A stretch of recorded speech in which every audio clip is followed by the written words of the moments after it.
Berarti kalau kita aplikasikan strategi pakan seperti itu dengan difasilitasi ayam yang sudah masuk karakteristik tadi, spesifikasinya bagus, kita bisa irit banyak. Kita bisa irit 1 jutaan HPP-nya. Berarti kalau per 100 ekor kita bisa irit 10.000. Ya toh, harga 35.000 masih untung, masih. Asal ayamnya cepat besar, kita olah dengan strategi pakan seperti tadi, dan kita fasilitasi tempat dia hidupnya, kandangnya dengan kandang tipe ini.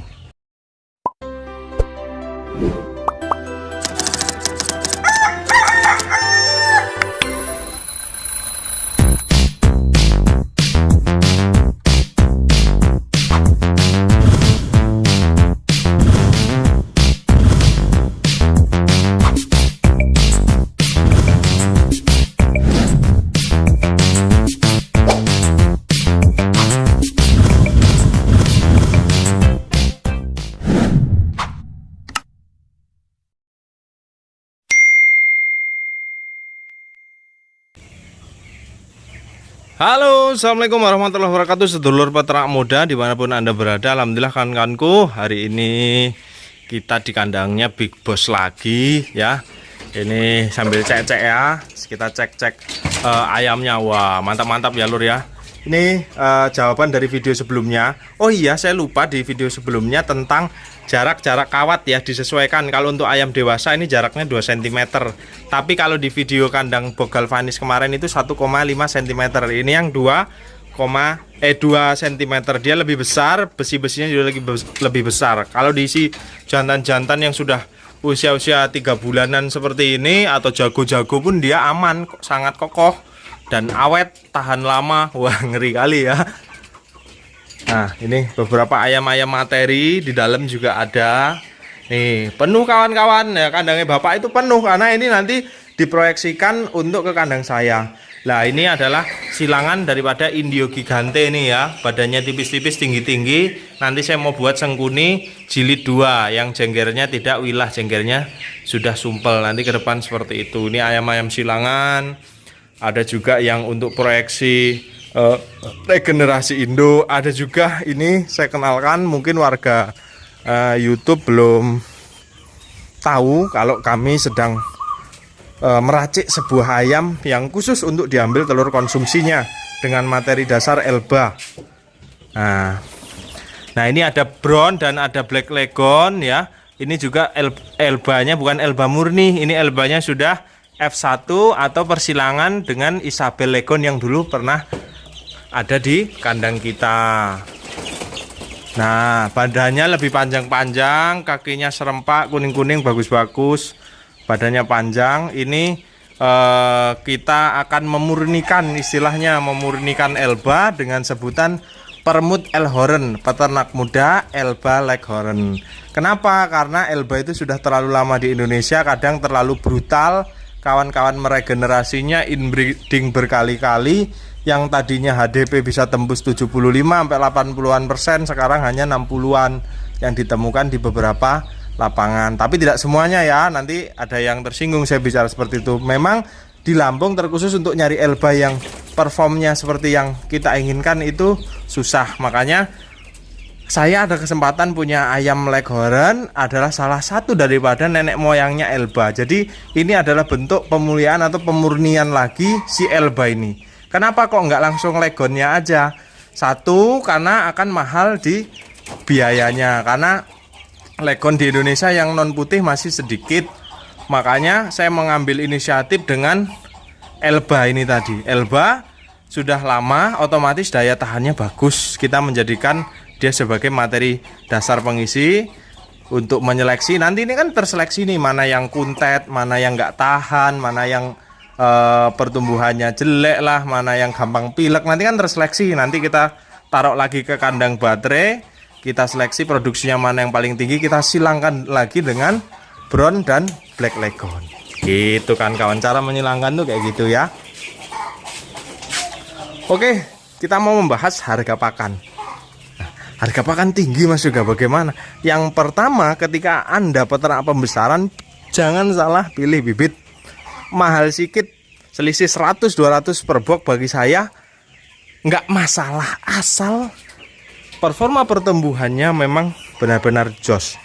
Contoh begini, ini adalah induk daripada ayam ulu. Mungkin kawan-kawan yang melihat video ini, saya melihara pembesaran ayam ulu. Ini induknya saya punya dari Saso Prancis, yang mana ayam ulu itu dicetak dari ayam pelung galur jantannya. Ayam Saso Prancis ini jadikan galur betina, jadilah ayam ulu. Ayam ulu ini speed broodingnya memang bagus, produksinya juga lumayan bagus, makanya saya silangkan lagi dengan jantan Australian Orpington silang Sasek. Coba nanti kita jadikan ramuan pengisi persilangan ayam kita. Kawan-kawanku, dengan kita tidak salah memilih jenis ayam untuk kita ternak di tipe pembesaran, tentunya itu nanti menjadi sebuah pondasi awal yang menentukan hasil akhir. Ketika kawan-kawan salah milih bibit, bibitnya lama besar, mau dihantam pakan berkintal-kintal atau katakanlah ngomong bertonton pakan, itu tidak akan terpengaruh. Karena pakan faktor penting, tapi yang paling utama adalah genetik atau sifat karakter ayamnya. Kalau sifat karakter ayamnya tumbuhnya lamban, mau pakan sebagus apapun ya tetap susah. Tapi kalau sifat ayamnya atau genetik ayamnya memang tumbuhnya cepat, ya insya Allah di otak-atik pakan pun masih jalan. Nah itu. Terus mas, saya menjadi peternak mandiri ya. Peternak mandiri ini gimana mas? Peternak mandiri harus mempunyai induk yang bagus, harus mempunyai pacak yang bagus. Makanya saya pernah memberi tontonan kepada kawan-kawan dwiguna, konsep dwiguna itu nggak ada. Konsep saya dari awal beternak, dari saya mainan black chopper, itu juga saya memakai dua galur yang berbeda, yaitu galur jantannya bangkok dulu, itu galur betinanya menggunakan ayam silangan. Terus akhirnya saya kembangkan menjadi permut klasik. Nah, sini. Nah, ini adalah salah satu gambaran ayam sengkuni. Nah, kakinya gede, badannya berisi, bulunya juga tidak terlalu tebal. Ini saya jadikan galur jantan. Ini berat, ini udah ada sekiloan ini jelasin. Nah kan, berisi kan. Nah ini sengkuninya. Nah yang di atas itu black permutnya, itu dijadikan sebagai galur betinanya. Ini harus kita bagi kalau Anda peternak mandiri. Dan juga Anda juga harus menyeleksi di mana? Di beratnya telur. Makanya kualifikasi atau spesifikasi yang dikatakan induk berkualitas bukan hanya kenceng telur. Kalau kenceng telur, maafnya ngomong, Arab pun kenceng telurnya, Elba pun kenceng telurnya. Kenapa tidak cocok? Karena satu, ayamnya terlalu kecil. Kedua, berat telurnya juga terlalu kecil. Tidak akan mungkin terlahir ayam besar dari telur kecil. Tidak akan mungkin terlahir ayam besar dari induk yang kecil. Jadi memang induknya juga harus besar. Ini terkhusus kawan-kawan peternak mandiri. Telurnya juga yang dihasilkan harus besar. Telurnya saya sekarang, telurnya itu pasti 50-an gram ke atas. Kenapa lahir DOC 44 gram? Coba, kalau DOC-nya sudah di angka 40-an gram, kawan-kawan enak maininnya. Mainin di mana? Jawabannya itu. Saya sekarang pakai pakan murah. Ini cuma 380.000. Saya sudah nggak pakai 611 pokpen lagi karena harganya per karung udah 505.000. Ini cuma 380.000 nih BR1. Nah, pakannya start dari ini, tapi juga metode kandang mempengaruhi. Kita kemarin sudah trial kawan-kawan, bagus mana dengan box brooding, box brooding yang di box seperti ini atau dengan yang di lantai bawah. Ternyata itu tetap bagus yang di box seperti ini. Jadi baru netas pun juga harus ditaruh box seperti ini, dihangatkan, baru boleh ditaruh liaran. Pembesaran, ya ini kita lagi ngerakit kabel kan kawan. Pembesaran saya sarankan kawan-kawan sekarang bikin kandang baterai. Ya, bikin kandang baterai, bikin kandang panggung seperti ini. Karena sudah kami buktikan, kadang seperti ini itu sangat mendukung sekali kawan-kawan. Ayamnya jarang gerak, ayamnya cepat besar, ayamnya nggak gampang sakit, enak merawatnya, pokoknya banyak kelebihannya. PR-nya adalah di manajemen kohenya saja. Tapi kita butuh ayam yang cepat besar. bullshit bagi saya. Ada yang ngomong ayam kampung kalau cepat besar rasanya nggak enak. Kalau kawan-kawan sudah ketemu pasarnya, omongan-omongan seperti itu, maafnya ngomong, itu terlalu naif bagi saya. Karena apa? Kawan-kawan mau tahu nggak? Penghancur harga ayam kampung itu jenis apa? Bukan chopper. Penghancur ayam kampung itu ayam pejantan, yang mana bibitnya adalah bibit limbah, yang kadang satu ekor hanya 1.500 rupiah bibitnya. Kita sandingkan dengan bibit KUB yang rata-rata 800.000. Penghancurnya itu ayam pejantan itu loh, kalau kan mau tahu. Rasanya seperti apa? Ya nggak enak juga kalau kita mau mikir seperti itu gitu loh. Jadi kalau ada yang berbicara rasa daging bla bla bla bla bla, kalau hulu hilir kita sudah tertata, hal-hal seperti itu persetan bagi kita. Maaf saya ngomong, kalau kita mau kasar-kasaran ngomong, saya mau jengger wilah, mau jengger sumpel, kalau birokrasi seperti saya di kemitraan yang di Lampung ini sudah jalan, mau jenggernya kayak gini pun nggak masalah. Yang penting PR-nya adalah ketika dibubut di RPA itu kulitnya tidak ngelupas. Ketika diungkep dagingnya tidak rontok. Karakter ayam yang seperti itu otomatis dagingnya tidak terlalu jelek, dagingnya juga keset. Nah, cara mengakalinya gimana Mas supaya rasa daging lumayan oke? Dipanen minimal 60 hari. Kalau di bawah 50 hari ke bawah itu rasa daging kurang. Jadi 60 hari itu rasa dagingnya insya Allah sudah bagus. Dan asupan-asupan lain, kita memakai jamu-jamuan yang notabene-nya di situ ada rempah-rempah, ada kunyitnya, ada bawangnya. Kawan-kawan silakan buktikan. Kalau ndak percaya omongan saya, kalau ayam yang sudah kena jamu tolak bala dengan ayam yang nggak kena, rasa dagingnya beda. Silakan buktikanlah. Contoh seperti ini, ada 2 sekat, sini pakai tolak bala, sini nggak pakai. Silahkan dipotong, silahkan dimasak tanpa garam apapun. Jadi habis dipotong, digoreng langsung. Digoreng, bandingkan warna daging, bandingkan warna rempelannya, bandingkan warna dalemannya juga dibandingkan. Nanti warnanya seperti apa silahkan dibandingkan, dan karakter dagingnya juga silahkan dibandingkan. Itu adalah salah satu cara juga. Yang kedua, kita supaya menangani harga pakan seperti ini, kita mengolor waktu panen dengan cara penggunaan pakan self mix atau pakan-pakan alternatif. Tapi kolerasinya itu ya sebenarnya sama saja. Paling selisih keuntungannya tetap untung yang self mix, tapi tidak terlalu signifikan selisihnya. Kolerasinya nanti di mana? Kolerasinya nanti hasilnya adalah di rasa daging yang lebih enak juga. Ketika ayam ini kita panen lebih lama dengan pakannya yang lebih bervariasi, ya rasa dagingnya nanti lebih nikmat. Gitu tipsnya kawan-kawan kalau mau menangani harga pakan. Jadi kalau kita saklek dengan hal-hal yang harus kita wujudkan seperti ayam kampung terkenal rasa dagingnya seperti ini. Iya, karena ayam kampung itu diliarkan banyak gerak, otomatis pertumbuhan massa otot dengan dagingnya itu bagus karena ayam banyak gerak.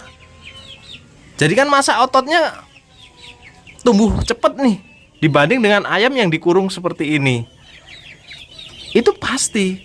Nah, tapi saya tanyakan, di mana sejarahnya dengan kebutuhan pasar atau demand sebesar ini dengan ayam kampung? Di mana sejarahnya yang bisa suplai ayam kampung asli? Jangan dibilang KUB ayam kampung asli kawan-kawan, bukan. Sama saja. Karakternya juga hampir mirip seperti ayam petelur, agak tebal bulu. Kalau mau rasa dagingnya benar-benar bagus, silahkan betina kawan-kawan atau induk kawan-kawan itu disilangkan dengan jantan-jantan tipe petarung seperti Bangkok, seperti Samu, seperti mungkin ayam-ayam yang lain. Tapi ingat, nanti juga akan berpengaruh di fertilitas karena ayam-ayam seperti itu kawinnya rada susah. Makanya kenapa saya breeding sengkuni ini supaya birahinya oke. Didukung lagi nanti ini kan sudah mulai menyebar. Silahkan kan buat F1 yang udah dapat sengkuni, silahkan kan buat F1 dengan Bangkok bisa, dengan silangan IG seperti yang saya lakukan juga bisa. Nah, nanti dikembangkan sendiri. Jadi kawan-kawan nanti bisa punya sengkuni, bisa punya black permut sama. Ayam kita nanti sama ya. Hasilnya nanti seperti apa kita nggak tahu. Tapi kalau ayam sudah sama, paling tidak kawan-kawan sudah ada gambaran ya. Itu kawan-kawan harus punya ayam yang memiliki speed brooding, bukan capaian bobot akhir. Kalau capaian bobot akhir Indogigante bisa sampai 6 kilo. Tapi speed brooding di bawah masuk nggak dia? Karena kita melihara ayam potongan ini cuma 60 sampai 75 hari. Jadi di bawah itu harus seperti pertumbuhannya cepat seperti balon tiup, sut panen, sut panen. Gitu aja udah nggak usah mikirin rasa daging bla bla bla bla. Yang penting kawan-kawan cara merawatnya itu tadi, kasih jamu, kasih hijau-hijauan, ya kan. Nanti silahkan dirasakan, tetap akan ada perbedaannya. Kalau kita ternak mikirin nggak mirip ayam kampung, kecuali harga di pasaran ada gate-nya. Gate A, ayam kampung asli liaran, sekilo 80.000. Gate B, ayam kampung persilangan diliarkan, 75.000. Gate C, ayam kampung persilangan di box seperti ini, sekilo 40.000. Oke, ada gate harganya. Kalau di lapangan harganya dipukul rata, apalagi bakul-bakul tengkulak modelnya mek geri nyek. Nah, 20.000 ki Mas. Nyek 30.000. Nah, itu mentolong nyelentik juga aku kan. Dia nggak ngerasain gitu susahnya jadi peternak gitu kan. Tapi kita juga butuh juga. Makanya perlahan. Bagaimana menyadarkan tengkulak-tengkulak seperti itu dengan cara kita kasih tahu dia, ini loh ayam seperti ini harga pakan seperti ini. Ini sebenarnya sudah enak kan kawan dipotong. Ini usia 45 hari. Tapi kalau dilihat kayak gini udah enak ya, udah berdaging ya. Cuman kalau ini dipotong usia 45 hari seperti ini belum dapat rasa dagingnya, belum dapat. Dan tadi kawan-kawan juga lihat ya, tadi begitu saya beginikan, saya buka, tadi kulitnya seperti transparan ya. Itu menandakan lemaknya juga nggak banyak di situ. Nanti kita coba potonglah sengkuni, nanti di usia 60 hari kita potong, kita buatkan video. Yang jelas kan kawanku, finally dari pembahasan video ini tentang harga pakan yang terus naik, kita butuh induk yang berkualitas. Kalau Anda peternak mandiri, kita butuh bibit yang memiliki speed brooding di bawah. Ingat, speed brooding bukan capaian akhir daripada bobot si ayam itu. Speed brooding di awal usia broodingnya harus cepat. Set, pakan murah, pakan adukan tidak masalah. Pakan murah sekarang setar dari baru menetas.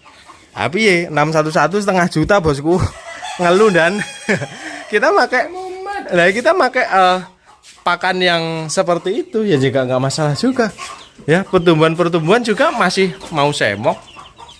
Cuman ini trik lagi, memang kawan-kawan kurang seger ngelihatnya, karena ini sebenarnya pun di usia 8 hari.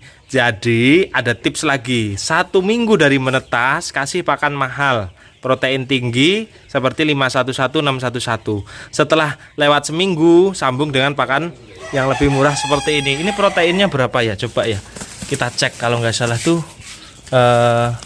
proteinnya 21%. Nah, proteinnya 21%. Ya memang kalah ya, harga membawa rupa. Tapi kalau kita nggak coba akali seperti itu susah. Mas, kenapa Mas juga nggak self make?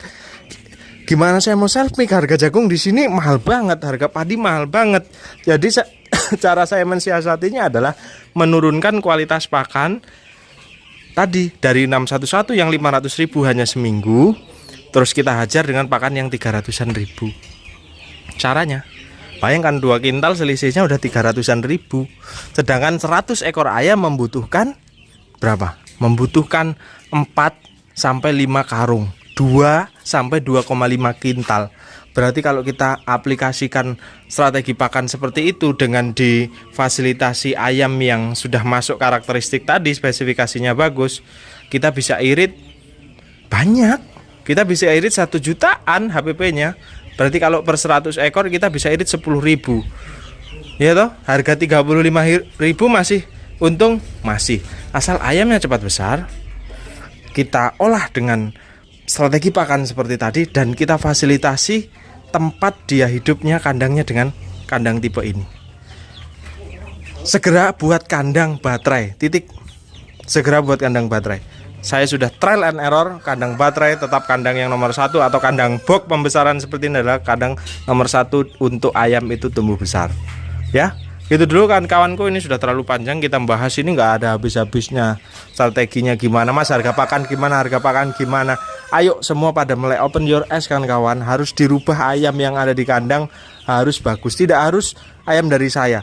Ayam penyilang-penyilang di luar sana banyak. Yang penting kan butuh speed brooding. Kalaupun di induk Mas, nggak, saya kalau nyari induk yang besar-besar nggak ada. Yang penting di standar sudah mulai nelur itu di 2 kiloan lah. 2,3, 2,4 itu sudah bagus. 2,2, 2 kilo pun minimal 2 kilo itu pun juga sudah bagus. 2 kilo itu sudah bagus. Dengan karakter telur yang dihasilkan itu besar, dia di angka 50-an gram, berarti otomatis kuning telurnya besar. Kita hantam dengan jantan-jantan yang memiliki speed brooding di bawah. Sengkuni capaian bobotnya berapa? Paling 38, 4 kilo, nggak sampai 6 kilo, tidak. Saya tidak membutuhkan itu. Kenapa? Kalau sampai 6 kilo, betina mana yang kuat dikawini? Nggak ada. Tapi dia memiliki warisan genetik speed brooding di bawah. Itu yang kita butuhkan. Mantap nggak? Ya, gitu kan kawan. Kita harus berpikir. Coba kalau nggak kita berpikir gimana caranya kita tetap eksis, kita digerus habis-habisan. Bedanya ayam kampung dengan ayam broiler ini apa?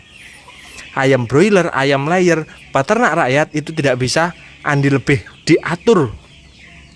Karena apa? Karena kita tidak bisa mencetak bibit sendiri. Bibitnya itu dari oligarki atau PT-PT. Kita nggak bisa. Bahkan negara kita pun masih ngimpor di luar negeri. Grandparent stocknya dari luar negeri, grandparent stock layer juga dari luar negeri. Bedanya di ayam kampung ini kita bisa menciptakan bibit sendiri. Ayo sama-sama kita jaga. Kan kawan, jangan lesu, harus putar otak, lihat situasi, bagaimana caranya, harus tetap eksis. Ingat, kita bisa mencetak bibit sendiri. Awas, ketika kita lesu mencetak bibit sendiri, diambil alih oleh PT-PT besar, bisa jadi ayam kampung ini alurnya akan sama seperti ayam broiler dan layer. Kawan-kawan hanya penikmat barang jadi. Kawan-kawan akan menjadi pembeli candu. Afkir beli bibit, afkir beli bibit. Itulah. Ya, kita dijadikan pasarnya. Kita jadikan sapi perahnya lah kasarnya ngomong. Ayam kampung ini kita bisa menciptakan bibit sendiri. Ayo tata birokrasi hulu dan hilirnya. Oke, panjang kali nih aku buat video kali ini. Ngocehnya banyak-banyak supaya apa, kita tetap semangat lah. Sampai ngumpluk-ngumpluk. Wah, kesel nih yang ngomongnya. Aduh. Oke. Putih-putih seperti pocong. Telurnya gede-gede kan kawan ya. Gitu dulu strateginya, ini silahkan aplikasikan tentunya dengan konsep amati tiru modifikasi atau ATM. Saya Ria, assalamualaikum warahmatullahi wabarakatuh dari kandangnya Big Boss Peternak Muda Lampung. Assalamualaikum warahmatullahi wabarakatuh. Saya ulangi lagi, salam sukses istimewa, kiwir-kiwir, love you full semuanya.